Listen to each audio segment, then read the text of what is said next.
Hello guys, welcome back to our YouTube channel Youth Academy. आज हम continue करेंगे अपना यूनियन एग्जीक्यूटिव का लेक्चर जो होगा हमारे प्रेसिडेंट। तो हमने पिछले लेक्चर में पहले जो पढ़ा उसका ओवरव्यू ले लेते हैं। हमने देखा कि जो हमारे प्रेसिडेंट हैं उनको कौन से आर्टिकल में दर्शाया गया है या कौन से आर्टिकल में उनका जिक्र किया गया है, वो है हमारा आर्टिकल 52 है।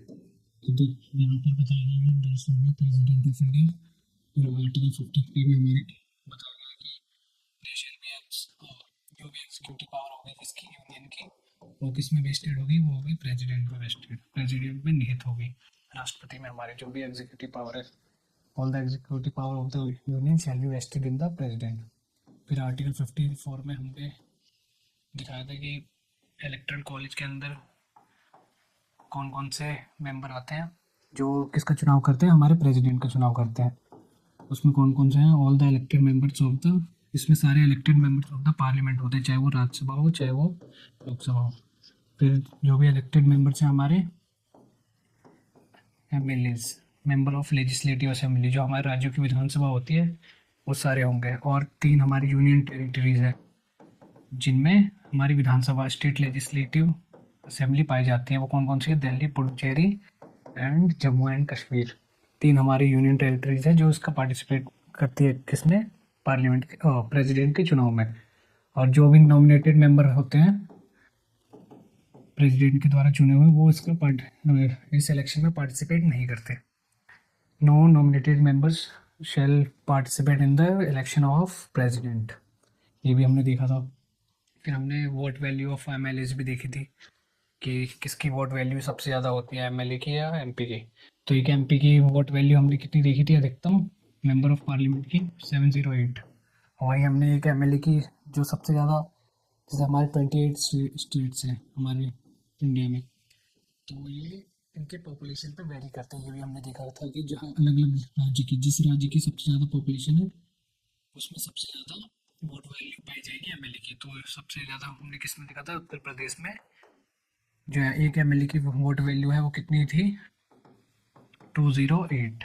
वहीं सिक्किम जिसकी जनसंख्या कम है, उसकी जो एक एमएलए की वोट वैल्यू है वो कितनी है, 7 है, सबसे कम सिक्किम की थी। ये हमने देखा था। अगर आपने ये लेक्चर नहीं देखा तो यू कैन रेफर, आप उनको रेफर कर सकते हैं। इसमें ये भी देखा था कि उसका फॉर्मूला कैसे निकालते हैं हम एक एमएलए की वोट वैल्यू निकालने का। अब आगे हम कंटिन्यू करेंगे।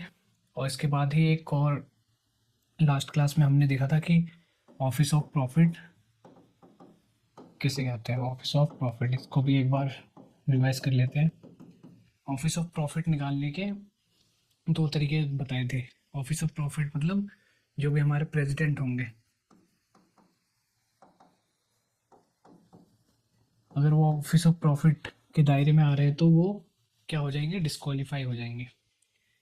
तो यही समझाया गया था। इसमें क्या होते हैं, इसमें सुप्रीम कोर्ट ने 2 टेस्ट दिए थे, test of office and test of profit.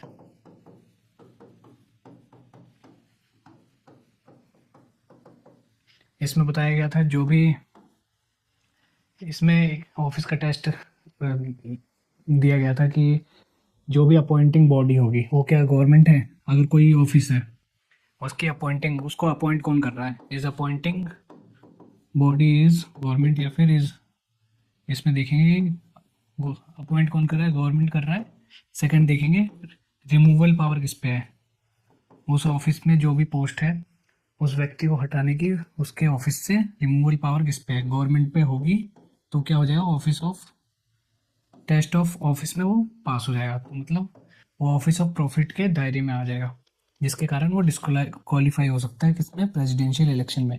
और थर्ड हम देखेंगे टर्म्स एंड कंडीशन, या फिर जो भी रूल्स एंड रेगुलेशन उस ऑफिस के लिए वो कौन बना रहा है। अगर वो बनाने वाली बॉडी कौन है, गवर्नमेंट है, तो वो क्या हो जाएगी, वो ऑफिस ऑफिस ऑफ प्रॉफिट के दायरे में आ जाएगा, वो ऑफिस ऑफ प्रॉफिट कहलाएगा। ऐसे ही इसमें एग्जांपल में ले सकते हैं, एक और देख सकते हैं। इसमें एक और टर्म होता है प्रिक्यूनरी गेन, प्रिक्यूनरी गेन।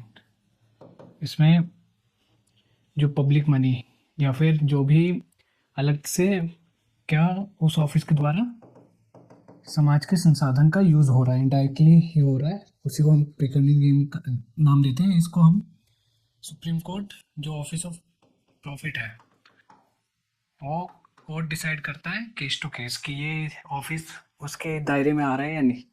तो इसमें एक एग्जांपल हम जैसे 2016 में केजरीवाल की सरकार आई थी, तो उन्होंने लगभग कितने 67 वोट हासिल करे थे। तो उसमें क्या किया था कि उसमें एक जैसे हमारे कॉन्स्टिट्यूशन में प्रोविज़न है, ये हम आगे भी देखेंगे कि हम मिनिस्टर कितने बना सकते हैं, लगभग 6 ही बना सकते हैं। उसके 1/10 के हिसाब से हम आगे देखेंगे वो।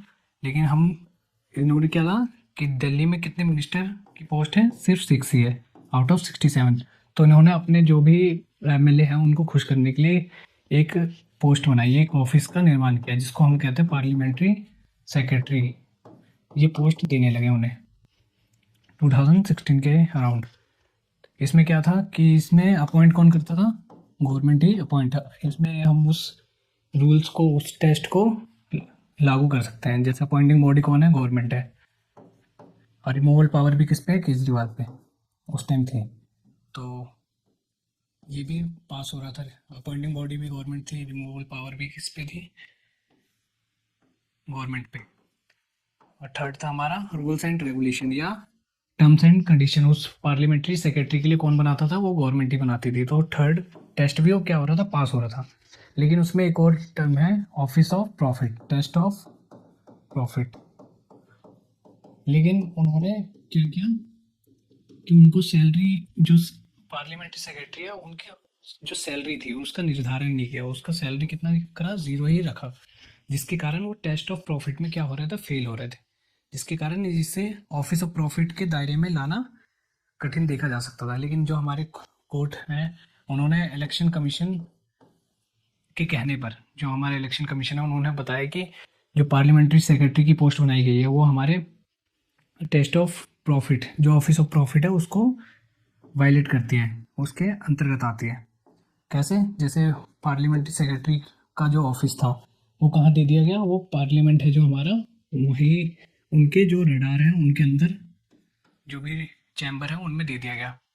इसके कारण क्या हुआ, जो सरकार के संसाधन है उस पर उनका यू यूज़ होने लगा।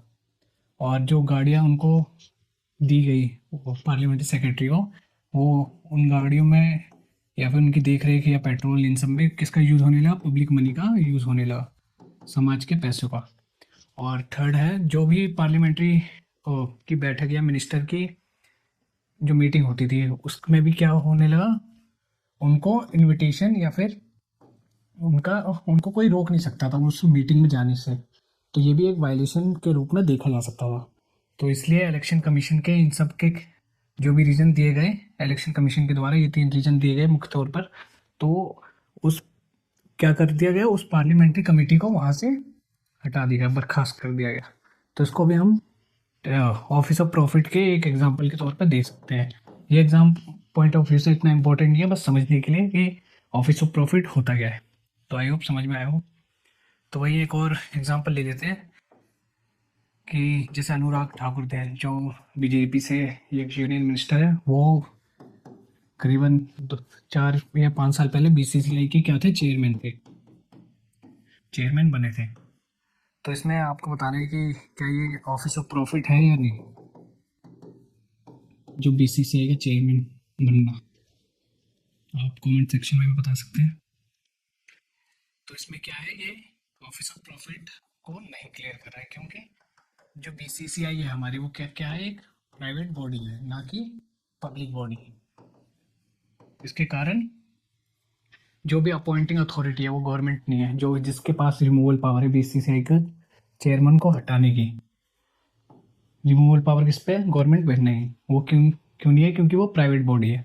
और थर्ड क्या है, जो भी टर्म्स एंड कंडीशन बीसीसीआई के चेयरमैन को बनाने के लिए की जाती है कि उन्हें कौन से प्लेयर को चुनना है, ये सब वो किनके द्वारा किया जाता है, वो प्राइवेट बॉडी के द्वारा किया जाता है, ना कि पब्लिक। इसलिए ये BCCI chairmanship office of profit के दायरे में नहीं आता। तो आप समझ गए होंगे कि ऑफिस ऑफ प्रॉफिट के दायरे में कौन कौन सी पोस्ट आ सकती है, कौन कौन सा ऑफिस आ सकते हैं। तो ये बस ओवरव्यू था आपको समझाने के लिए। अब मिलते हैं, अब मूव ऑन करते हैं अपने टॉपिक पे। तो आज हमारा टॉपिक होने वाला है, कंटिन्यू करेंगे हम, condition of the office. I hope board visible हो, नहीं तो वी कैन चेंज।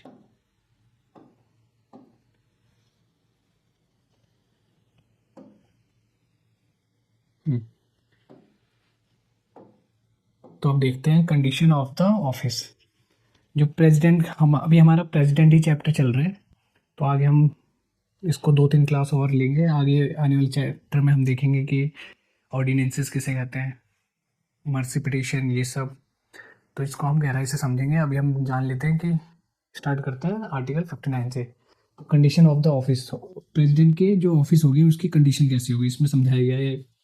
तो इसमें बताया गया, if a member of the parliament, इसमें ये बताया गया कि जो भी मेंबर होगा पार्लियामेंट का, वो अगर प्रेसिडेंट के रूप में चुना जाता है, पार्लियामेंट का या स्टेट लेजिस्लेचर का, विधानसभा का, is elected as the president.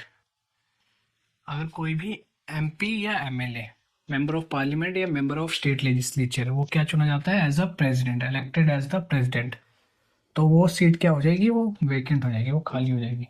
कौन सी वाली सीट, एमपी या फिर एमएलए की। जो भी, अगर इसमें से कोई एक व्यक्ति प्रेसिडेंट चुना गया, तो जो भी एमएलए था वो पहले एमएलए रहा होगा, तभी तो प्रेसिडेंट बन गया, तो जो एमएलए की सीट होगी वो क्या होगी, खाली हो जाएगी, वेकेंट हो जाएगी। अब नेक्स्ट देखते हैं, the salary of the president shall be determined by the parliament. जो भी सैलरी का निर्धारण होगा वो कौन करेगा, पार्लियामेंट करेगी, संसद करेगी हमारी, by the passing a law. और वो लॉ कौन सा होगा ये भी देखते हैं हम। Therefore the parliament has a enacted, तो ये पार्लियामेंट ने क्या, आई होप ये विजिबल हो।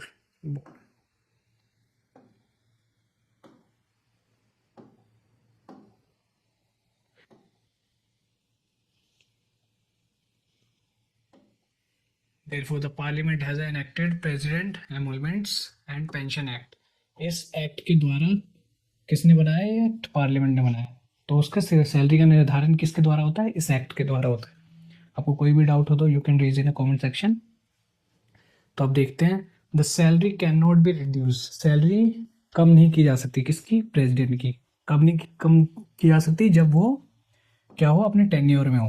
The salary can not be reduce during his term, जब वो प्रेसिडेंट मतलब अभी अपने पोस्ट में हो, उसकी जो टर्म है वो अभी ख़त्म ना हुई हो, तब तक उसकी नहीं की जा सकती। ऐसा एक और एग्जाम, एक और ये लॉजिकल भी है। जैसे कोई रूलिंग पार्टी है, अगर प्रेसिडेंट कहाँ से आ गया, अपोजिशन पार्टी से, किसी और की सरकार से प्रेसिडेंट बन गया, तो उसको परेशान करने के लिए क्या कर सकते हैं, उसके सैलरी को रिडक्शन कर सकते हैं, सैलरी में कमी कर सकते हैं, जिसके कारण ये इस एक्ट में ये लाया गया आर्टिकल 53 में और आर्टिकल 59 में, जो हमने कंडीशन बताई गई। कंडीशन ऑफ द ऑफिस में क्या क्या है, the salary can not be reduce during his term, the president also get other allowances. ये आपको पता है कि प्रेसिडेंट को अलग अलग अलाउंसेस भी मिलती है सिक्योरिटी के तौर पर, उनकी जो काफिले हैं उनके तौर पर।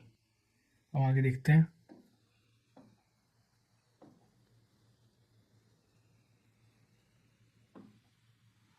टर्म्स। आर्टिकल 56 में क्या बताया उनके टर्म्स के बारे में, टर्म्स कितना होगा, क्या वो दोबारा इलेक्टेड हो सकते हैं हमारे प्रेसिडेंट या नहीं। और वैकेंसी कौन से, आर्टिकल 62, सॉरी टर्म से बताया आर्टिकल 56 में। ये आर्टिकल के नाम है, आर्टिकल ART। टर्म्स कौन से हैं आर्टिकल 56 में। तो टर्म्स कितनी है, 5 year when he assume office, या फिर जब भी वो शपथ ग्रहण करते हैं, या व्हेन ही एज्यूम ऑफिस, जब भी ऑफिस में को एज्यूम करते हैं, उसे ऑफिस में जाते हैं। और द डेट ऑफ ऑथ, शपथ ग्रहण के बाद, या जिस दिन शपथ ग्रहण हुई है वहां से कितने साल तक, 5 ईयर्स तक, 5 साल तक। क्या कितनी ड्यूरेशन इनकी टर्म्स की, 5 ईयर्स। अब आगे देखते हैं, कैन बी री इलेक्टेड, क्या प्रेसिडेंट को दोबारा री इलेक्ट करा जा सकता है। तो इसमें क्या है, यस, इनको कोई भी लिमिट नहीं है, no upper limit on the number of terms. I hope यहाँ तक समझ में आया हूँ। क्या है यहाँ पे, कोई भी अपर लिमिट नहीं है, no upper limit on the number of terms. वो कितने बार भी निर्वाचित चयनित हो सकते हैं, बस चुनाव लड़के, जो भी उनके प्रेसिडेंट का चुनाव होता है उनको लड़के वो जीत सकते हैं और चुने जा सकते हैं एज अ प्रेसिडेंट। वहाँ पे कोई लिमिट नहीं है। The auth is administered by the CGI, chief justice of India के द्वारा वो जो शपथ ग्रहण होता है वो किनके द्वारा दिलवाया जाता है, चीफ जस्टिस ऑफ इंडिया। और जब अगर चीफ जस्टिस ऑफ इंडिया नहीं हुए, एब्सेंट हुए, या वो कहीं बाहर हैं या बीमार हैं, तो इनके एब्सेंस में और इन हिज एब्सेंस और इन हिज एब्सेंटेनिज्म कौन दिलाता है, सीनियर मोस्ट जज ऑफ सुप्रीम कोर्ट,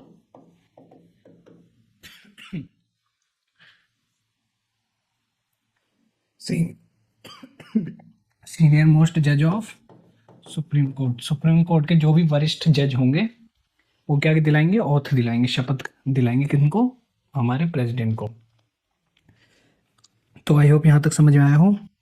हम नेक्स्ट स्लाइड देखते हैं। वैकेंसी, अब हम वैकेंसी के बारे में जानते हैं कि वैकेंसी किन तौर पर होती है और इसका जिक्र कौन से आर्टिकल में, आर्टिकल 62 में। तो ये इंपॉर्टेंट स्लाइड है, इसको आप ध्यान से देखना, क्योंकि इसमें बताया गया है कि जो वैकेंसी है उसके बाद क्या है, इलेक्शन। इलेक्शन कब होगा, vice president as a president कब एक्ट करेंगे, ये भी। Who will perform the function of the president, president का फंक्शन कौन परफॉर्म करेगा। तो अब ये देखते हैं, अगर वैकेंसी किस कारणवश हुई, वैकेंसी मतलब अगर वो अपने ऑफिस में नहीं है, किस कारणवश, एक्सपायरेशन ऑफ 5 ईयर्स टर्म्स, अगर उनके 5 साल जो कार्यकाल है वो समाप्त हो गया है, उसी को कहते हैं एक्सपायरेशन ऑफ 5 ईयर्स टर्म्स। उनके 5 साल का जो कार्यकाल था वो समाप्त हो गया है, तो क्या होगा उस समय, क्या होना चाहिए, उस समय होना चाहिए इलेक्शन। इलेक्शन कब होना चाहिए, बिफोर द वैकेंसी। जब भी वैकेंसी पता चले कि एक्सपायरेशन नेक्स्ट मंथ है, तो 1 महीने पहले ही उनके चुनाव, जो हमारे प्रेसिडेंट का है उनका चुनाव हो जाना चाहिए, अगर उनका एक्सपायरेशन की वजह से, कार्यकाल की वजह से वो वैकेंसी हुई है तो। अब देखते हैं, अगर उनकी वैकेंसी किस वजह से हुई है, मृत्यु की वजह से, डेथ की वजह से, तो क्या होगा, इलेक्शन कैसे होगा, विद इन 6 मंथ होगा। आई होप यहाँ तक समझ में आया हो कि कब होगा, विद इन 6 मंथ। अगर उनकी जैसे अभी प्रेसिडेंट बने, उनके 1 साल बाद या 1.5 साल उनकी किसी कारणवश में मृत्यु हो गई, तो जो हमारे वाइस प्रेसिडेंट हैं वो क्या करेंगे, एज अ प्रेसिडेंट एक्ट करेंगे अकॉर्डिंग टू आर्टिकल 65। जो हमारे वाइस प्रेसिडेंट है वो क्या बन जाएंगे, प्रेसिडेंट। प्रेसिडेंट की शक्ति किनके पास आएगी, वाइस प्रेसिडेंट के पास। अगर उनके जो वैकेंसी हुई है वो किस कारणवश हुई है, मृत्यु की वजह से, या फिर रेजिग्नेशन दे दिया उन्होंने वाइस प्रेसिडेंट को, तो उस समय जो भी वैकेंसी होगी, वैकेंट हो जाएगा ना वो ऑफिस प्रेसिडेंट का, तो उसमें कौन एक्ट करेगा, as a president, vice president करेंगे एक्ट अकॉर्डिंग टू आर्टिकल 65। अगर वैकेंसी हुई है इम्पीचमेंट के दौरान, रिमूवल प्रोसीजर को ही कहते हैं हम इम्पीचमेंट, प्रेसिडेंट के रिमूवल को ही इम्पीचमेंट कहते हैं। आर्टिकल 61 में इम्पीचमेंट का जिक्र किया गया है, ये इंपॉर्टेंट है, ये अभी हम आगे देखेंगे कि इम्पीचमेंट किसे कहते हैं। और अदरवाइज में 2 चीज़ आती है कि अगर इलेक्शन को ही हमने वॉइड करार दे दिया गया है सुप्रीम कोर्ट के द्वारा, या फिर if the president disqualified, president को क्या कर दिया गया, डिस्क्वालीफाई किसी कारणवश, जैसे उस पर क्रिमिनल चार्ज है वो है, इन कारणवश। तो अब देखते हैं कि who will perform the function of the president. Expiration of 5 years term, अगर टर्म का एक्सपायरेशन होने से पहले हमें क्या कराना है, इलेक्शन कराना है। अगर किसी कारणवश इलेक्शन नहीं हो पाया तो कोई नहीं, वहाँ पर प्रेसिडेंट की तरह कौन एक्ट करेंगे, प्रेसिडेंट ही एक्ट करेंगे, उनका टर्म थोड़ा बढ़ जाएगा। और बाकी सारे टर्म में जैसे हमारे सेकंड कारण की वजह से, सेकंड कारण की वजह से अगर वैकेंसी हुई डेथ के कारण, रेजिग्नेशन के कारण, इम्पीचमेंट के कारण या अदरवाइज रीजन के कारण, जिसमें आ जाते हैं इलेक्शन डिक्लेयर वॉइड या फिर इफ द प्रेसिडेंट डिस्क्वालीफाइड। अगर इन सब भी कारणों की वजह से प्रेसिडेंट की जो ऑफिस है, प्रेसिडेंट का जो ऑफिस है उसको क्या कर दिया गया, वेकेंट कर दिया है, खाली कर दिया गया या खाली हो गया इस कारणवश, तो जो हमारे वाइस प्रेसिडेंट है वो according to article 65 acting president के रूप में क्या करेंगे, कार्यरत हो जाएंगे एक्टिंग प्रेसिडेंट के रूप में। एज अ वो हमारे प्रेसिडेंट बन जाएंगे, कौन, वाइस प्रेसिडेंट। आई होप यहाँ तक समझ में आया हो। You can make notes.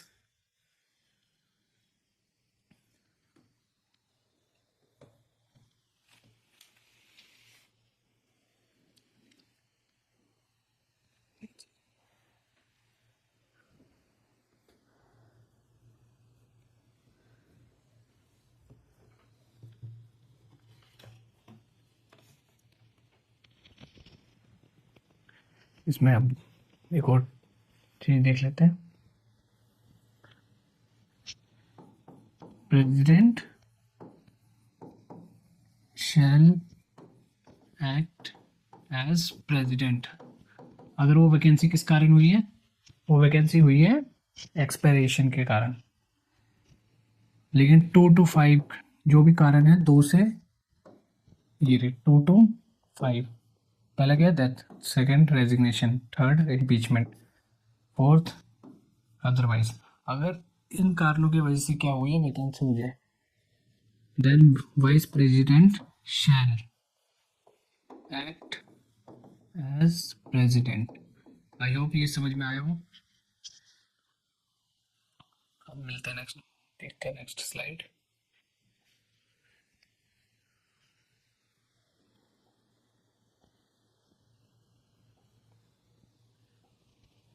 Where does the VP act as the president. तो इसमें पूछा गया है कि वीपी कौन से आर्टिकल के तहत क्या करते हैं, एज अ प्रेसिडेंट एक्ट करते हैं। तो यह आर्टिकल कौन सा, 65, आर्टिकल 65। हम नेक्स्ट टॉपिक देखते हैं, इम्पीचमेंट। इम्पीचमेंट का जिक्र कौन से है, आर्टिकल 61 में। इम्पीचमेंट का ग्राउंड क्या है, वायलेशन ऑफ द कॉन्स्टिट्यूशन। अगर कॉन्स्टिट्यूशन के वायलेशन के रूप में अगर प्रेसिडेंट को पाया जाता है, कॉन्स्टिट्यूशन का क्या, वायलेशन, तो ही उनको क्या कर सकते हैं, इम्पीच कर सकते हैं। इम्पीचमेंट मतलब रिमूवल। इम्पीचमेंट वर्ड सिर्फ हम प्रेसिडेंट के लिए यूज़ करते हैं, कहीं कहीं पर न्यूज़ चैनलों में इम्पीचमेंट ऑफ सीजीआई या सुप्रीम कोर्ट जज, इन सब का यूज़ होता है, लेकिन ये रॉन्ग है। इम्पीचमेंट सिर्फ किसके लिए होता है, किसी भी प्रेसिडेंट के लिए। जैसे यूएसए के प्रेसिडेंट के लिए भी यूज़ होता है, ये हमने यूएसए से एडॉप्ट किया है ये वाला वर्ड, ये टर्म या फिर ये प्रोविज़न। इम्पीचमेंट कहाँ से, यूएसए से। तो ये किसके यूज़ होता है, प्रेसिडेंट के लिए। आई होप यहाँ तक समझ में आया हो। तो प्रोसीजर क्या होता है इसका, इम्पीचमेंट का। तो प्रोसीजर ये होता है कि इनको पहले क्या देखा जाए, violation of the constitution, constitution के वायलेशन को करते हुए देखा जाए, किसको, प्रेसिडेंट को। और इनको क्या करते हैं फिर, लोकसभा या राज्यसभा में इसको जो रेजोल्यूशन होता है वो पास कराना होता है, दोनों में से किसी हाउस पे भी, पार्लियामेंट के किसी भी हाउस में इम्पीचमेंट का प्रोसीजर है वो स्टार्ट कर सकते हैं, रेजोल्यूशन पास कराना होता है। और ये पास कराने के लिए कितने वो चाहिए, यहाँ पर देखा गया नोटिस पीरियड, पहले ही देख लेते। जो रेजोल्यूशन है कि हाँ इन्हों हम प्रेसिडेंट को इम्पीच करना चाहते हैं, वो कितने मेंबर से साइन होनी चाहिए, 1/4 member of total strength. Total strength जैसे अगर वो लोकसभा से पास हुए तो 5/4 मेंबर ऑफ 1/4, और लोकसभा से हुए तो जितने भी लोकसभा की सीटें हैं 243 और 233 डिवाइडेड बाय 1/4। अगर वो राज्यसभा से पास हो रहे हैं तो, अगर लोकसभा से पास हो रहे हैं तो कितने, 545 मेंबर, जितने भी total strength, present and voting इसमें नहीं है, टोटल स्ट्रेंथ जितनी भी संख्या पाई जाती है उसके 1/4 से साइन होने चाहिए। उसके बाद कितना नोटिस पीरियड है of the house, then 40 days prior notice देना होगा किसको, प्रेसिडेंट को, कि हम ने आपके खिलाफ या फिर आपके विरोध में एक रेजोल्यूशन पास किया है इम्पीचमेंट के लिए, तो कितने दिन का नोटिस देना होता है? 14 डेज। ये इंपॉर्टेंट है, कितने दिन का? 14 days. Then start the discussion. इसके बाद ही हम डिस्कशन स्टार्ट कर सकते हैं इम्पीचमेंट पे कि इन्होंने वायलेशन करा है संविधान का या नहीं। इसमें भी आगे देखेंगे, अगर आपको ये लिखना है तो लिख सकते हैं, नहीं तो कंटिन्यू कर रहे हैं। इसमें क्या होता है फिर, पहले हमने 1/4 से रेजोल्यूशन क्या किया, साइन करवाया हमने हाउस से, चाहे वो लोकसभा हो चाहे राज्यसभा हो, टोटल स्ट्रेंथ से 14 डेज का नोटिस दिया। फिर उसके बाद उसी हाउस में जहाँ से रेजोल्यूशन पास किया गया है, 2/3 ऑफ टोटल स्ट्रेंथ से हमें क्या पास कराना होगा, उस चार्जेस, जो भी चार्जेस लगे हैं उसको पास कराना होगा। अगर वो लोकसभा से स्टार्ट हुआ है तो लोकसभा में ही 2/3 मेंबर जो भी टोटल स्ट्रेंथ है उनकी, उससे पास कराना होगा। यही समझाया गया यहाँ पे, 2/3 ऑफ द हाउस, 2/3 जितना टोटल मेजोरिटी है, then you can go to the next house. उसी हाउस में जहाँ से वो रेजोल्यूशन पास किया गया है, 1/4 मेंबर के जो साइन हुए हैं, उसी में 2/3 से हमें रेजोल्यूशन को पास कराना है कि हाँ ये सही इम्पीचमेंट है, तभी हम नेक्स्ट हाउस में जा सकते हैं। अगर वो लोकसभा से पास हुआ है तो हम कहाँ जाएंगे? Next house Rajya Sabha.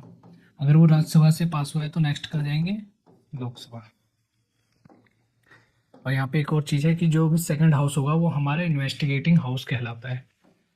अगर फर्स्ट, अगर लोकसभा में पास हुआ 2/3 से, तो सेकंड हाउस कहाँ जाएगा? राज्यसभा। जो भी चार्जेस लगी है उसकी क्या करेंगे? इन्वेस्टिगेशन करेंगे। जो भी सेकंड हाउस होगा वो इन्वेस्टिगेशन करेगा, तो क्या करेगा? Investigating house. जैसे राज्यसभा में पास हुआ पहला रेजोल्यूशन, फिर 2/3 से पास हुआ यहाँ पे कि हाँ ये चार्जेस ठीक है हमारे हिसाब से, 2/3 member of the total strength. फिर कहाँ गया? नेक्स्ट हाउस में। नेक्स्ट हाउस जो भी होगा वो इन्वेस्टिगेटिंग हाउस कहलाएगा, वो भी चार्जेस को क्या करेगा? इन्वेस्टिगेट करेगा। और इन जो सेकंड हाउस होगा उसमें भी जो रेजोल्यूशन है वो कितने स्ट्रेंथ से, कितने मेजोरिटी से पास होना चाहिए? 2/3 मेंबर ऑफ टोटल स्ट्रेंथ से पास होना चाहिए। अब देखते हैं फिर नेक्स्ट हाउस में गया। नेक्स्ट हाउस में क्या हुआ? Investigating the charges. जो भी नेक्स्ट हाउस होगा वो इन्वेस्टिगेट करेगा चार्जेस को। Then 2/3 of the total majority, then president will. तो यहाँ यही समझाया गया है, सेकेंड हाउस भी क्या करेगा? 2/3 से मेजोरिटी पास करेगा, 2/3 ऑफ द टोटल स्ट्रेंथ, जो भी लोकसभा या राज्यसभा होगा उसकी टोटल स्ट्रेंथ। फिर वो क्या होगा? तब प्रेसिडेंट जाके इम्पीच होंगे, रिमूवल हो जाएगा प्रेसिडेंट का। आई होप यहाँ तक कॉन्सेप्ट समझ में आया हूँ। पहले क्या होना चाहिए? 1/4 of total strength of the house से रेजोल्यूशन पास होना चाहिए, चाहे वो कोई सा भी हाउस हो, लोकसभा हो चाहे राज्यसभा हो। जो जिस हाउस में भी रेजोल्यूशन पास हुआ है वहीं में क्या होगा? 2/3 member of the total strength से क्या होना चाहिए? जो भी चार्जेस लगे हैं उनको सही ठहराना चाहिए। 2/3 of total strength of house, of the house. या प्रेजेंट एंड वोटिंग नहीं है, ध्यान से यहाँ पे ध्यान देना, टोटल स्ट्रेंथ की बात की गई है। फिर ये जाएगा सेकंड हाउस, जो भी होगा लोकसभा या राज्यसभा, वो इन्वेस्टिगेट करेगा चार्जेस को, उसके लिए उसको इन्वेस्टिगेटिंग हाउस भी कहेंगे। उसमें से भी 2/3 मेंबर, 2/3 ऑफ द मेजोरिटी चाहिए of the total strength of the house, तब जाके इम्पीच होंगे हमारे प्रेसिडेंट। अब नेक्स्ट स्लाइड देखते हैं, इसको आप गहराई से समझते हैं, इसको आप नोट डाउन कर सकते हैं।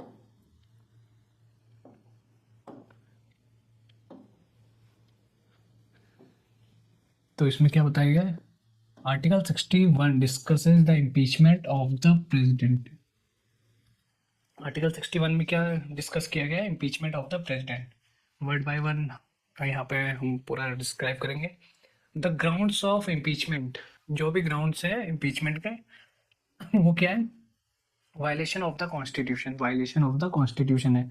और जो भी इम्पीचमेंट है हमारा, ये हमारे कॉन्स्टिट्यूशन में या फिर किसी भी लॉ बुक में डिस्कस नहीं किया गया है। ये भी इंपॉर्टेंट टर्म है कि अगर कोई पूछ ले कि impeachment president, sorry, office of profit नहीं किया गया था किसी भी कॉन्स्टिट्यूशन में, लेकिन आर्टिकल 61 में डिस्कस किया गया है हमारे कॉन्स्टिट्यूशन में कि प्रेसिडेंट का इम्पीचमेंट किया जा सकता है।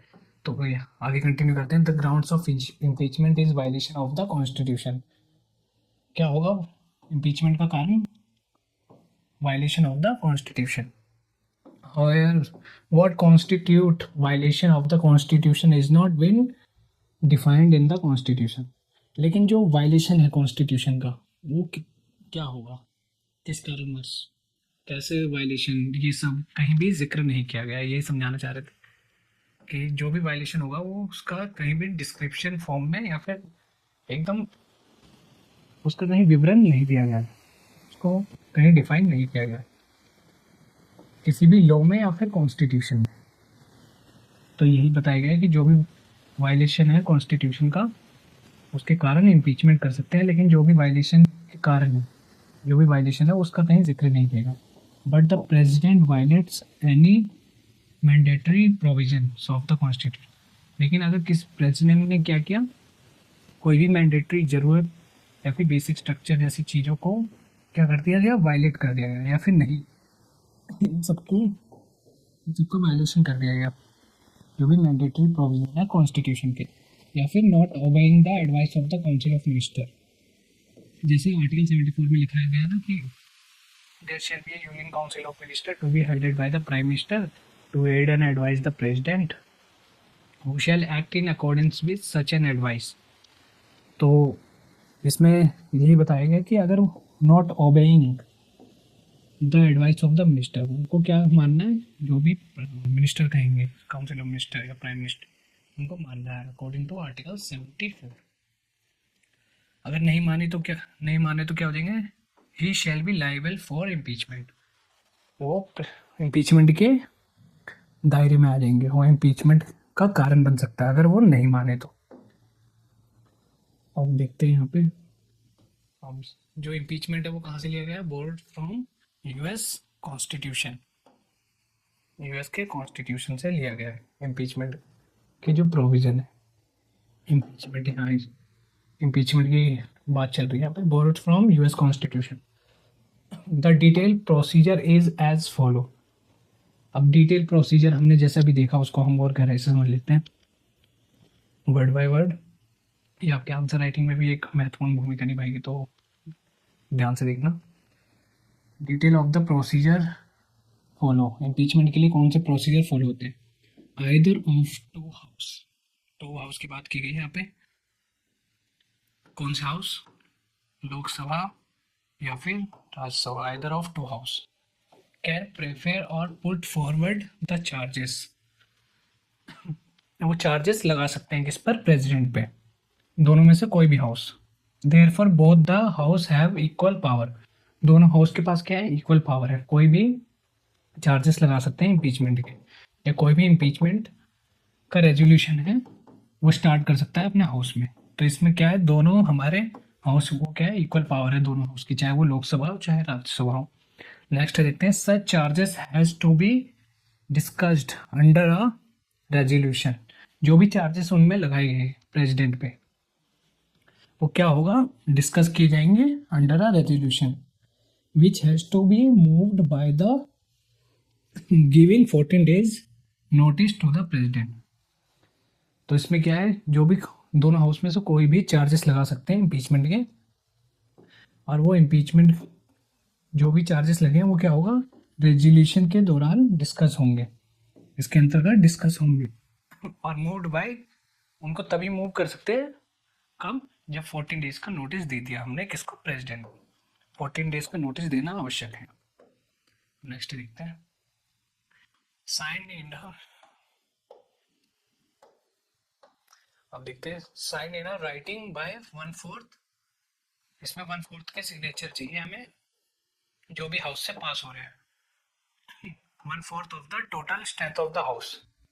सेकंड टर्म देखिए हमने, 14 days का प्रायर नोटिस चाहिए, फिर क्या है, 1/4 of the total strength of the house के सिग्नेचर चाहिए, या फिर उनका लिखित में चाहिए, जो भी हाउस होंगे लिखित में चाहिए कि इम्पीचमेंट हम स्टार्ट करना चाहते हैं और रेजोल्यूशन को पास करना चाहते हैं। हम देखते हैं, such resolution has to be passed by a majority of 2/3। 14 days का प्रायर नोटिस दे दिया, फिर 1/4 के मेजोरिटी से पास कर दिया रेजोल्यूशन, फिर क्या है, उसी हाउस में, जिस हाउस में रेजोल्यूशन पास किया गया 1/4 से, उसी हाउस में, चाहे वो लोकसभा हो चाहे वो राज्यसभा हो, 2/3 की मेजोरिटी से, total strength of the house से वो पास होगा। जो भी रेजोल्यूशन इम्पीचमेंट के लिए लाया गया, वो क्या होगा, पास होगा, तभी वो नेक्स्ट हाउस में जाएगा। नेक्स्ट हाउस क्या कहलाता है हमारा, इन्वेस्टिगेटिंग हाउस। तो ये देखते हैं हम, इफ द पास्ट, अगर उस हाउस, पहले हाउस से पास हो गया, तो उसके बाद क्या होगा, the house, then the other house और the second house shall investigate the charges. जो भी चार्जेस लगाए गए हैं किस पे, प्रेसिडेंट पे, वो क्या करेंगे, इन्वेस्टिगेट करेंगे।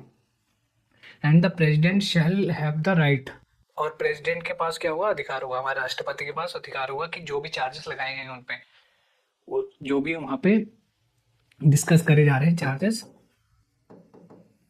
उस कोर्ट में वो क्या कर सकते हैं, अपेयर हो सकते हैं कि, और अपने आप को रिप्रेजेंट कर सकते हैं, अपने आप को बता सकते हैं, जवाब दे उनके प्रति कि ये चार्जेस के जो भी आंसर होंगे उनको देने होंगे, तो वो अपेयर हो सकते हैं और अपने आप को भी रिप्रेजेंट कर सकते हैं उनमें, इन्वेस्टिगेटिंग हाउस में। If the second house passes a resolution by majority, फिर चार्जेस लगाए गए, फिर सेकंड हाउस क्या करेगा, इन्वेस्टिगेट करेगा कि वो चार्जेस सही लगे हैं।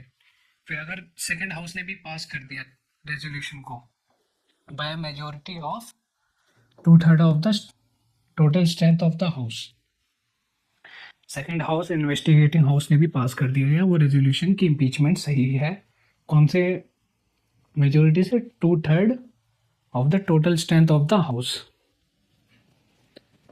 तो वो क्या हो जाएंगे, प्रेसिडेंट हमारे हो जाएंगे इम्पीच, रिमूव हो जाएंगे अपने ऑफिस से। Then such resolution shall have the effect of impeaching the president from his office.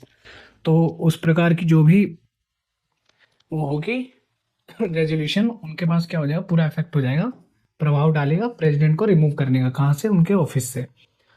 अब यहाँ पे फैक्ट देख लेते हैं। अभी हमने देखा कि प्रेसिडेंट को इम्पीच या फिर रिमूव करने के क्या रेजोल्यूशन, उनके क्या प्रावधान है, क्या प्रोविजन है, कौन से आर्टिकल में, आर्टिकल 61 में। पहले हमें 40 डेज का प्रायर नोटिस देना पड़ेगा, फिर 1/4 of the total strength of the house से उसके साइन सिग्नेचर करवाने पड़ेंगे, जो भी लोग, जिस भी हाउस से, हाउस में वो रेजोल्यूशन मूव किया गया है या पेश किया गया है पहले, फिर उसी हाउस से 2/3 of the total strength of the house से पास कराना होगा। फिर सेकंड हाउस जो हमारा इन्वेस्टिगेटिंग हाउस होगा, वहाँ से भी 2/3 स्ट्रेंथ ऑफ द हाउस से टोटल स्ट्रेंथ होगी जो भी हाउस से पास कराना होगा, तभी हमारे प्रेसिडेंट क्या होंगे, इम्पीच होंगे। अब यहाँ पे फैक्ट देख लेते हैं, ये एग्जाम पॉइंट ऑफ व्यू से प्रीलिम्स के बहुत इंपॉर्टेंट है। जो इम्पीचमेंट है हमारा is a quasi judicial process. Quasi judicial मतलब इसमें लेजिस्लेचर भी तो अपना पक्ष रखते हैं और जुडिशरी भी क्या करते हैं, इसमें अपने सुझाव डालती है, या फिर जुडिशरी जो सुप्रीम कोर्ट है, या फिर जो भी अलग अलग ऑफिसर है, एग्जीक्यूटिव ऑफिसर है हमारे, वो इसमें अपना मतलब रोल अदा करते हैं, वो भी इसमें रोल प्ले करते हैं, इसलिए इसको क्वासी जुडिशियल प्रोसेस कहा गया। The president will remain office, president क्या रहेंगे, ऑफिस में ही रहेंगे जब तक वो रेजोल्यूशन कहाँ से पास नहीं हो जाता, सेकंड हाउस से पास नहीं हो जाता, तब तक वो क्या होंगे, इम्पीच नहीं होंगे, रिमूव नहीं होंगे, जब तक वो सेकंड हाउस से, इन्वेस्टिगेटिंग हाउस से पास नहीं हो जाता रेजोल्यूशन इम्पीचमेंट का, तब तक वो क्या रहेंगे, प्रेसिडेंट रहेंगे। Impeachment is the removing, impeachment क्या है, इज इन्वॉल्विंग लेजिस्लेचर। इम्पीचमेंट जैसे हमारे इम्पीचमेंट में किसका, लोकसभा या राज्यसभा का इम्पोर्टेंट रोल होता है, वही क्या कर सकते हैं, रेजोल्यूशन को मूव कर सकते हैं किसी हाउस में या पास कर सकते हैं। तो इसमें क्या कहा, जो इम्पीचमेंट है इज इन्वॉल्विंग लेजिस्लेचर। लेकिन जो रिमूवल प्रोसेस होता है किसी ऑफिसर को हटाना, वो क्या होता है, एग्जीक्यूटिव होता है। जैसे हमारे प्रेसिडेंट किसी ऑफिसर को हटाया है, या फिर सुप्रीम कोर्ट या हाई कोर्ट के द्वारा किसी पुलिस ऑफिसर या कांस्टेबल या फिर कोई भी सरकारी ऑफिसर को हटाना, वो किसी कारणवश, तो जो हमारे सुप्रीम कोर्ट है, हाई कोर्ट है, ये गवर्नमेंट नहीं है, और जो हमारे प्रेसिडेंट है ये भी गवर्नमेंट नहीं है, ये सरकार नहीं है, ये क्या है, एग्जीक्यूटिव है। तो यही बताया गया है जो रिमूवल वर्ड यूज़ होता है वो किसके लिए होता है, एग्जीक्यूटिव, क्योंकि जो एग्जीक्यूटिव का एक्शन होता है उसी में ही रिमूवल टर्म का यूज़ किया जाता है। और वहीं जो इम्पीचमेंट है वो क्या है, इन्वॉल्विंग लेजिस्लेचर, लेजिस्लेचर को इन्वॉल्व करना ही इम्पीचमेंट है। इम्पीचमेंट में लेजिस्लेचर का मुख्य रोल होता है, ये बताया गया है। अब देखते हैं the state do not participate. अब जो इम्पीचमेंट होता है हमारा, जैसे आपने देखा कि जो अपॉइंटमेंट होती है प्रेसिडेंट की, उसमें कौन होता है, स्टेट लेजिस्लेटिव असेंबली होती है। जो भी हमारे 20 स्टेट हैं उनके विधानसभा शामिल होती है। 3 union territories Delhi, Puducherry and Jammu and Kashmir, ये पार्टिसिपेट करती हैं हमारे इलेक्ट्रल कॉलेज का पार्ट होती है आर्टिकल 54 में, जैसे हमने समझाया था पिछली क्लास में भी। अब देखते हैं, और वहीं इसके अपोजिट में स्टेट पार्टिसिपेट करती है अपॉइंटिंग के दौरान, लेकिन जब इम्पीचमेंट हो रहा होता है प्रेसिडेंट का अकॉर्डिंग टू आर्टिकल 61, तो स्टेट की कोई भूमिका नहीं होती, स्टेट पार्टिसिपेट नहीं करती। आई होप यहाँ तक समझ में आया हो। और वहीं अपॉइंटिंग के दौरान कोई भी नॉमिनेटेड मेंबर होते हैं, चाहे वो मेंबर ऑफ पार्लियामेंट के हों या स्टेट लेजिस्लेटिव असेंबली के हों, नॉमिनेटेड मेंबर जो भी प्रेसिडेंट के द्वारा को निर्वाचित किया जाता है, नॉमिनेट किया जाता है, वो पार्टिसिपेट नहीं करते, अपॉइंटमेंट के दौरान पार्टिसिपेट नहीं करते। वहीं जब उनका क्या हो रहा था इम्पीचमेंट, उसके दौरान क्या करते हैं, नॉमिनेटेड मेंबर पार्टिसिपेट। जो भी इम्पीचमेंट प्रोसेस होता है उसमें क्या करते हैं, नॉमिनेटेड मेंबर पार्टिसिपेट करते हैं, वहीं अपॉइंटिंग के दौरान पार्टिसिपेट नहीं करते। तो ये मेन फैक्ट है एग्जाम पॉइंट ऑफ व्यू से। The nominated member participate unlike the election, unlike की तरह नहीं, और इलेक्शन की तरह नहीं, इलेक्शन में क्या करते हैं, पार्टिसिपेट करते हैं नॉमिनेटेड मेंबर, बट इम्पीचमेंट में, सॉरी, नॉमिनेटेड मेंबर अपॉइंटमेंट में पार्टिसिपेट नहीं करते, लेकिन इम्पीचमेंट में करते हैं, इम्पीचमेंट में करते हैं, नॉमिनेटेड मेंबर अपॉइंटमेंट में नहीं करते। तो आज के लिए इतना ही, ये हमारा इम्पीचमेंट का आज मुख्य तौर से इसको कवर किया हमने, प्रेसिडेंट का इम्पीचमेंट कैसा होता है। तो नेक्स्ट क्लास में हम ऑर्डिनेंसेस देखेंगे, जैसे ऑर्डिनेंसेस की पास की जाते हैं ये सब, और इसके बाद भी जो भी हमारे प्रेसिडेंट की टर्म है उसको पूरा कवर करने की कोशिश करेंगे। तो जुड़े रहिए हमारे साथ। इसके बाद आपको कोई भी लेक्चर या फिर कोई भी आप पीवाई की सॉल्व करते हैं उसमें कोई इशू नहीं आएगा, ये प्रीलिम्स और मेंस दोनों के लिए एकदम इम्पोर्टेंट है। तो मिलते हैं नेक्स्ट क्लास में, कोई भी इशू हो तो आप कमेंट सेक्शन में बता सकते हैं।